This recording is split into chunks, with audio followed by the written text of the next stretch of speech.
Hello guys, I am wishing each and every one of you a beautiful morning. First of all, I see some people saying that pray for Nigeria, and I'm like, what is going on with us in Nigeria? What exactly are we praying for? Because a lot of people are making this comment, pray for Nigeria, and I want to ask, what exactly are we praying for? You pray for what exactly? What exactly are you praying for? Nigeria does not need any prayer. Prayer has never solved any problem, especially this type of problem. 99% of problem we have on this earth as a human is a problem that money and government will solve. But still, especially here in Africa, especially in Nigeria, we do not focus on government. And that is why our country remains the way it is today. Look at what is going on right now in Israel. Israel is not using prayer to intercept the missile coming from Iran. They are not using prayer to destroy the drone that is being sent by Iran. They are using missile, they are using a weapon, to intercept it, to defend humanity. Israel have an Iron Dome that intercepts a missile to save humanity. So why do we need prayer to solve the hardship that Nigeria is facing right now? You see, and that is why I have problem with Nigerian pastors, because these people also contributed to the problem we have today as a Nigerians. And ask me why.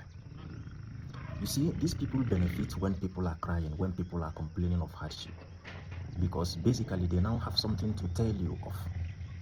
They will now have a reason to tell you that you are suffering because of one spiritual problem or one spiritual thing that is putting you in that suffering, instead of telling you to hold your government accountable. And because they are working in hand with the government, they are helping government a lot. And that is why church can never be banned in Nigeria. That is why church will be the best and the biggest business in Nigeria, because the politicians accommodate them.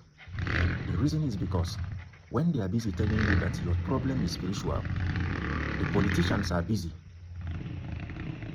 looting the money that made for you and I.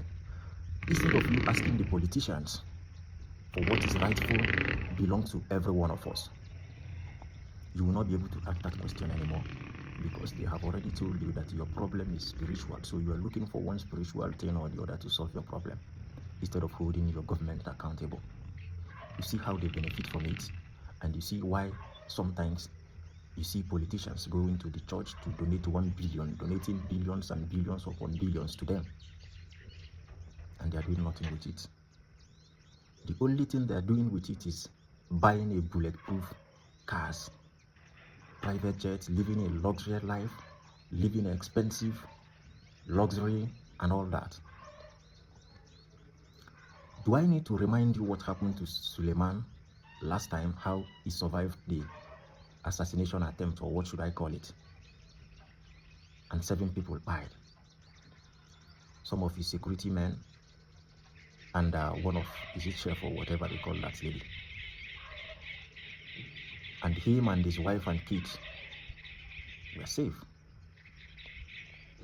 because he was in a bulletproof car made by somebody who does not even send Jesus Papa. But they are telling you to pray for Nigerian, that the problem of Nigeria is spiritual, and it makes sense to your head. You see, sometimes I wonder the kind of people we have in Nigeria, and so many of you believe that nonsense, and you want a better country. You want your country to change. See, nobody is coming to save you. The earlier you realize that, the better for you. You don't know what these people have in plan, the plan they are putting in place to make sure you remain the way you are. And that is why I am saying this right now. Did you see me make videos before? No, because I felt like, probably maybe someday we are going to see one Messiah that is going to come in to save us. until I realize that you and I are the only people who can save this country.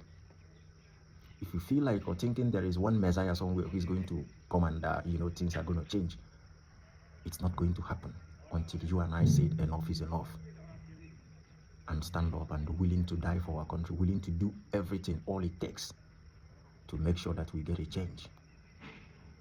Of course, sacrifice must be done for that country to move forward. And like I said, it's only revolution that will save Nigeria.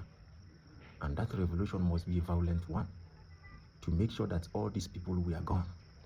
As long as they are still around, nothing will change. We are not voting ourselves out of this mess. It is a revolution now and ever. These people must go for Nigeria to move forward. The earlier you understand that, the better for you.